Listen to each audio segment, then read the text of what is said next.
Hit Stars News. Hit Stars News ni kipindi cha habari zinazotrend kwa mastaa wote. Hit Stars News ni kipindi cha habari zinazotrend kwa mastaa wote. DFTV. Bonjour, Madame Tenet.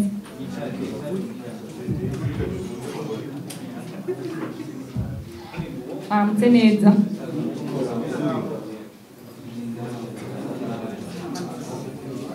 Mwese mwiyenstaye neza, hari abacegeranya ibintu.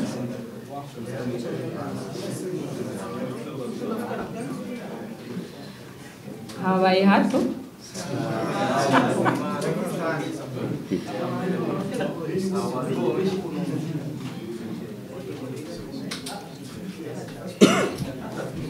Turabahaye ikaze mwese muri conférence de presse ya Bantu Boy Entertainment kuri Festival de l'Indépendance première édition. Turabahaye ikaze cyane. Jewe nza kuba ndi moderatrice.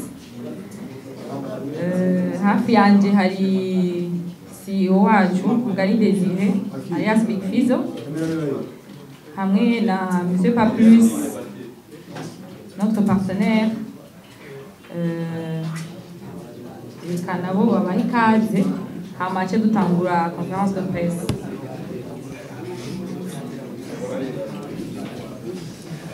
Bwana sifiwe. Assalamu alaikum kwa Islam. En tout cas, moi je m'y attendais pas kubona yuko mwoza mu nganuku. Impamvu ngira benshi murayizi ntarinze no kuyivuga mugabo kameme birangyoye cyane gose cyane kandi cyane gose. Murabona ko hari ikintu kinini yatuko turategura Festival de l'Indépendance. Cyatumye tubikora nuko nta muntu n'umwe atazi akamaro ko kwikukira. Bantu Boy twaciye tuyumvira yuko Bantu Boy Entertainment yuko twokira ikintu ngira nta kintu kiri special, ngira ntibaragire ikintu cha music cerekana entertainment yo kwigina umunsi wo kwikukira. Iyi novuga yuko ari première édition. Imvo n'imvano yo kubikora nuko twabonye tireka tuorganize iki kintu turabe yuko twigina inuze ukwikukira n'abandi baririmbyi bene wacu no ku explosa nuze yabo amatala yabo gira ibindi turaza kubivuga bivanye n'amakesho muza kutubaza. Nkaba ndabashimiye cyane kubona mwitavye ubutumire bwacu. Karibu sana. Reka ndamu partenaire wacu Papi please.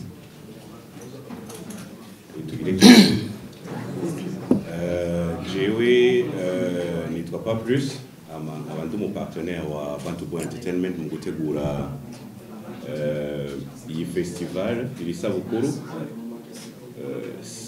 Kwari ukubaha ikaze, byinshi yabivuze, imvura imvano yayivuze, aho dushaka gushika yahavutse. Ndibaza ko ibindi tuza kuvyishura bivanye n'ibibazo muza kubaza,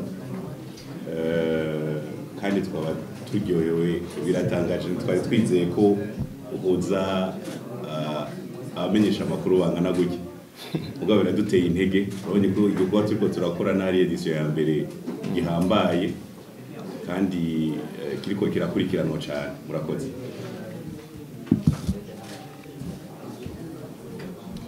Abambere bo bafise ibibazo bashaka gufata micro.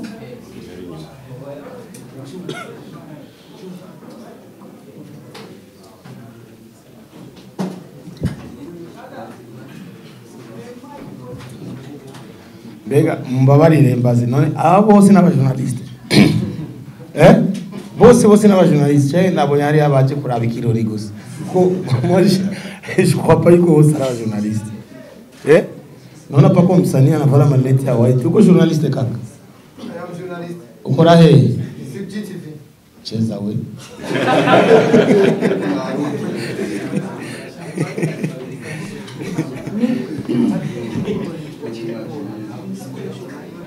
Tanga kurya.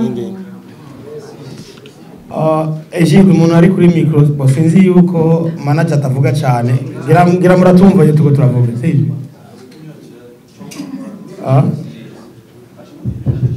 Baduze gatoyi volume ya micro. Yeah. Yes, nkuko babajije ati nawe uri umujournaliste yego umuyutube muri Afri TV nitwa Mr. Boshman. So je nashaka mbasi Afri? nitwa Flip GTV. Flip GTV. Okay. Nitwa Mr. Boshman. So nashaka nsabe ukongere twatumye uno munsi muri conference de presse yuko no mu giteramo ubutumire twaburonse nicyo tunagira maze tunagira.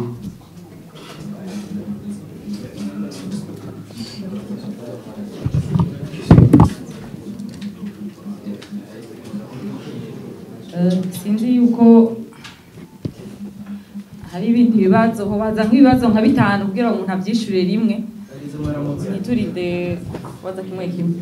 Ndagize mwaramutse nitwaje kuva muri Indonde magazine mwari mwahamagaje abanditsi n'amenyesha makuru bivanye n'igiteramo canke festival muri kumurategura tuza twatanguye kubona amafoto y'abaririmbyi bagiye batandukanye aho twabonye n'umupakari bazonkiza ikibazo cangira mwavuze muri edisho ya mbere mbega murategekanya kuzoyibandanya hayandi mayedisho hama ikibazo cangira ni ubuheruka mwarateguye atiriye muvuga umuhinyanyuzi no guha agaciro ibyahinyanyura canke ibyasanzwe akora bavuga ngo muririmbyi nkuko bamwe muri twebwe twari twarabitahuye nabi gatoya bivanye no kumvise umuhinyanyuzi wumva ibyahinyanyura indirimbo gusa ariko harimo n'umuririmbyi canke umunyamwuga aho twavuze ati tugenegene kuko ni bamwe mu bantu bakora ibintu bishobora guteza imbere igihugu bivanye n'umwuga wabo mbega bari baririmbyi bose bahari ni muri ya ntumbero yo kugira ngo dushigikirane yuko tutaratera imbere canke nabo tuzohava twumva yuko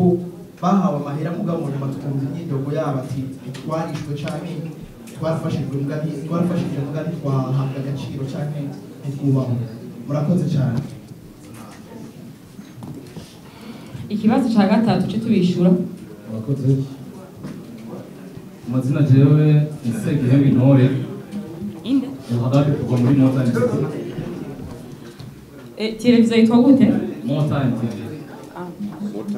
More time. Yeah. Okay. Akabazo kamwe nobaza Mugani Desire ni imyaka itari mike muri mwe muziki w'u Burundi cyo kimwe n'inzu y'ubunyanyuzi Bantu Boys mwahisemo gutegura festival y'ukwifuza ku Burundi. Igikorwa gikomeye cyane turabye izina cyiswe mbega ubutumwa buri muri iki giteramo ni bwahe ku Barundi dusanzwe twarikuye. Akabazo ka kabiri ukwikukira no kugira ubwigenge bwo gushikiriza icyiyumviro cyawe gishobora gufasha n'abandi nk'uko abarinzi batari bake babikora muri iki kiganiro. Uyu munsi umuziki w'u Burundi ngo warikukiye by'ukuri ntawe ubimazemo imyaka myinshi ni ubuhe butumwa woba udashikiriza batoya bawe muri iki kiringo cya festival edisiyo uvuga ko ari iya mbere. Akabazo ka gatatu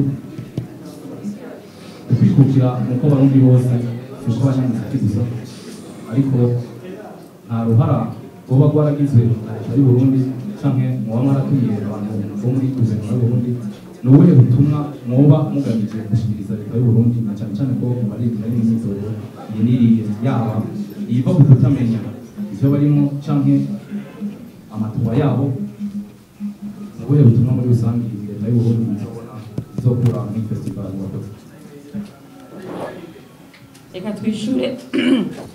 Reka twishure abo batatu baje kutubaza ibibazo bya mbere. Sinzi ko nacyumvise neza. Flip GTV abaza ati ko mwadutumiye muri conférence de presse est-ce que muzotumira no muri turatumiwe no muri festival igome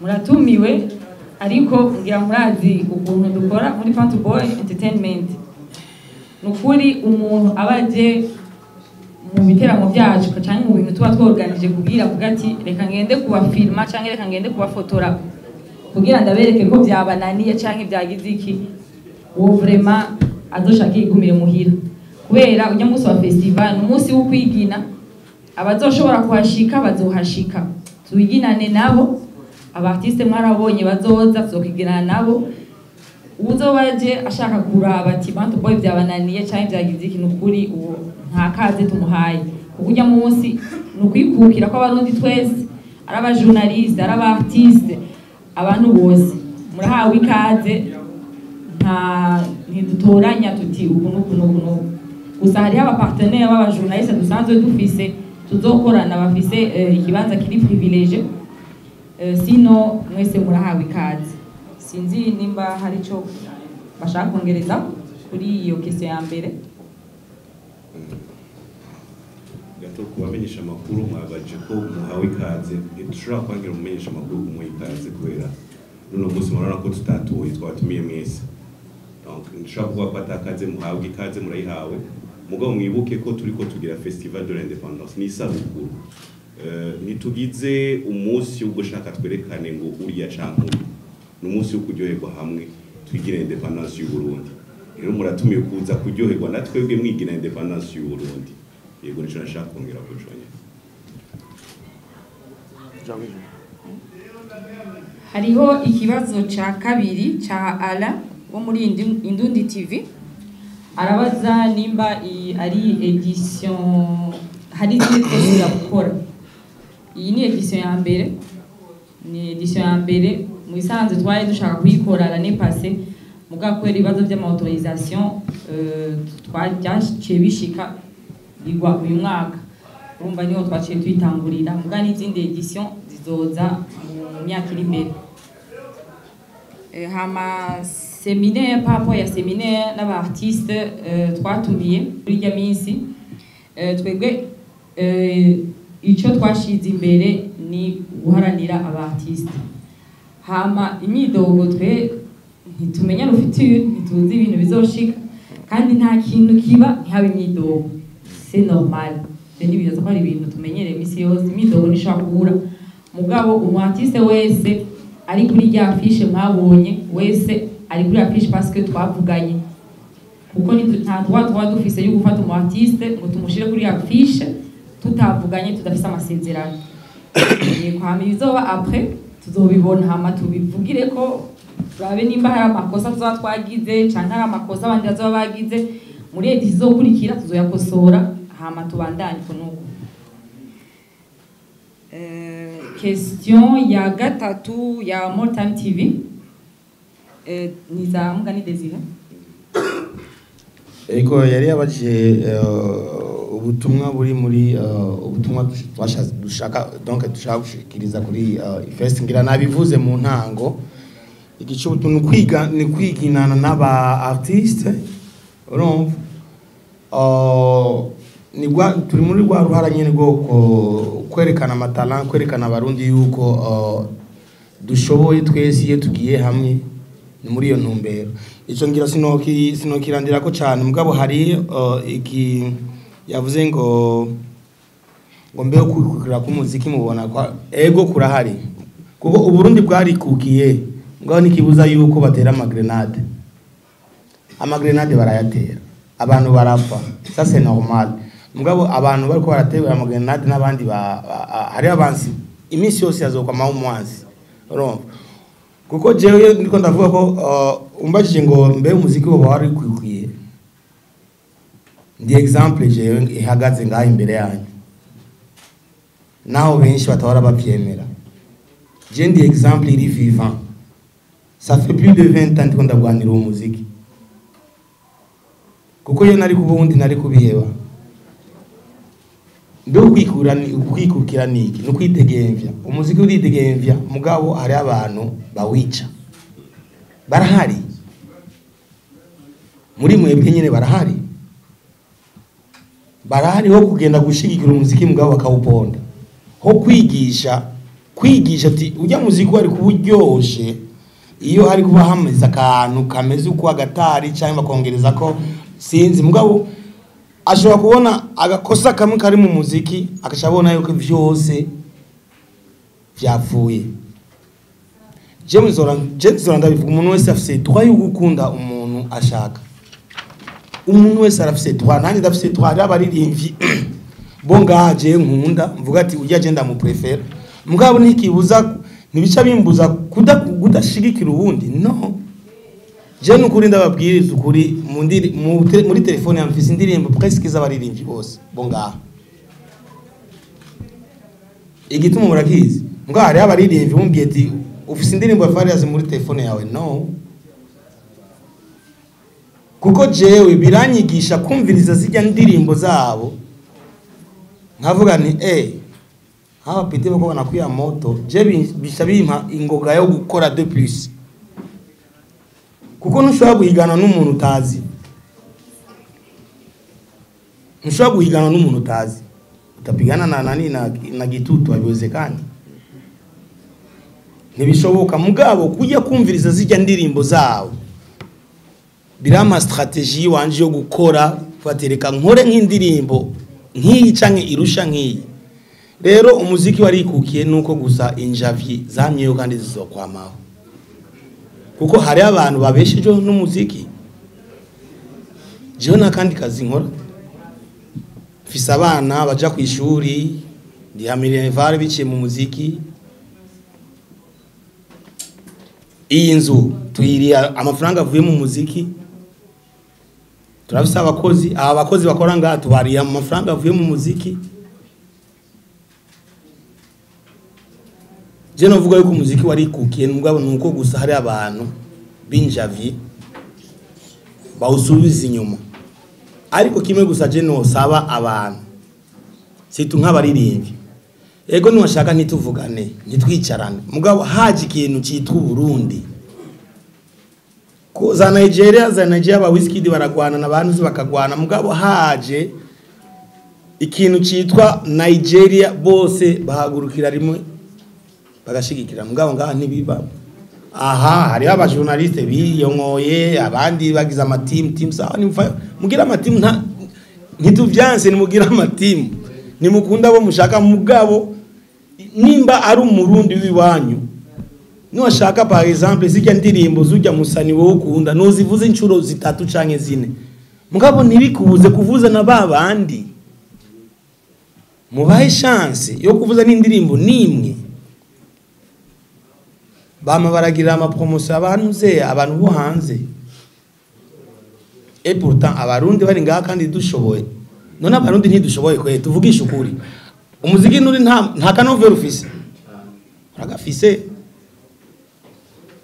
So nibaza iyo question je mvuga ko umuziki warikukiye, kuko nimba Burundi bwarikukiye n'umuziki warikukiye n'abantu twese twarikukiye, mugabo ingorane ntizibura, ko ingorane zigendana n'umuntu. Sasa normal, nibaza ko ikibazo nacishuye neza.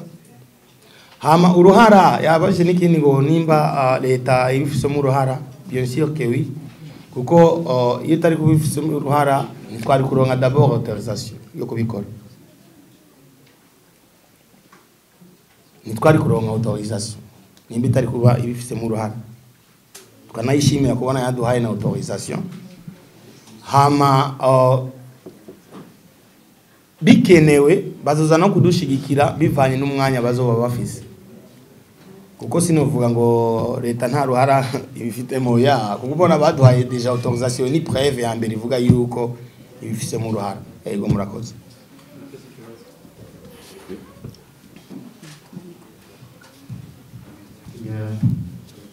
Inaitwa Kelvin the Hot. Kelvin the Hot, toka Kelvin the Hot Media, Kaze TV pamoja na kelvinzehot.com. Nina pendekezo moja na swali moja. Pendekezo langu kuhusiana na swali la kwanza lililoulizwa na manager Stein aliweza kujibu kusema kwamba waandishi wa habari ambao wanakuja kutafuta majungu hawakaribishwi, lakini kumbusheni kwamba waandishi wa habari sisi tunapenda majungu. Tunapenda majungu kwa sababu usitegemee siku zote kama utafanikiwa bila kuwa na hater nyuma yako. Usitegemee kama ipo siku utafanikiwa bila kuwa na mtu ambaye unaona kabisa huyu mtu ananisumbua. Kwa hiyo na kama kuna waandishi wa habari ambao watakaokuja pale kutafuta content kufeli kweli, lakini ningeomba pia muwaruhusu, kwa sababu wale wanawapa challenge, wanawapa changamoto. Wako wengi sana ndugu zangu ambao tunatumika sana kwenye YouTube. Hizo vitu tunapenda sana. Alafu swali langu ni kutoka kwa wananchi. Wananchi pia wanapenda umbea. Wananchi wanapenda umbea. Sasa kuna swali moja la kimbea ambalo nataka kuuliza. Bana, tunafahamu kwamba Bantu Boy Entertainment ni kampuni kubwa sana, ni record label kubwa sana hapa nchini. Tunaposema Bantu Boy, kila mmoja anaelewa ni kitu gani. Na nyuma Bantu Boy tunamuona Manager Stein, tunamuona Mgani Desire pia. Swali kutoka kwa wananchi wanasema kwamba bana, tumeona wasanii kibao sana kwenye mabango, lakini hatujamuona Double J, hatujamuona Kirikou. Issue ikoje mzee? Issue ikoje? Au ndo kama tumemaliza mkataba na tujimaliza kweli, yani mbaya hakuna kujuana? Ni swali langu. Sisi kwa kuishi na Kirundi cha Kiswahili. Kirundi gira ibibazo vyiwe mwavyumvise. Umbea, majungu. C'est vrai, nivyo jewe navyo nitwigeze tuvyana. Unajua katika kila maisha mubuzima habayo challenge. Ça c'est normal. Ikiora kimbabaza de plus, cyane ikiora kimbabaza nuko ivyiza mutabanza gushira ivyiza imbere. Ego c'est vrai yuko kugira utera imbere nuko hoba hari umuntu akubangamira. Sivyo? Kuko twese turi ngaha tuganira ubuzima kubaho neza kugira twerekane bantu biwashiti turabona agenda kurusha ubuzima. C'est vrai, ça c'est vrai. Je ikintu kiora kimbabaza nuko ndasubiyemo. Nuko iyo umuntu ariko arakora ivyiza bijya vyiza iyo mari kuba mubivuga muba wa mbere mu kubiposta mu kugirana sinzi ibintu ukuntu vyita mugabo ibibi nivyo cyane muhora murindira umuntu yuko asoba mwibarabara mwese amatwi abashinze hejuru. Kugira challenge c'est bien, kugira abantu bavuga badukosora c'est bien, mugabo hariyo façon mukosoramwo mukabikosora nabi no kuri Imana. Hitstars News. Hitstars News ni kipindi cha habari zinazo trend kwa mastaa wote. Hitstars News ni kipindi cha habari zinazo trend kwa mastaa wote. DFTV.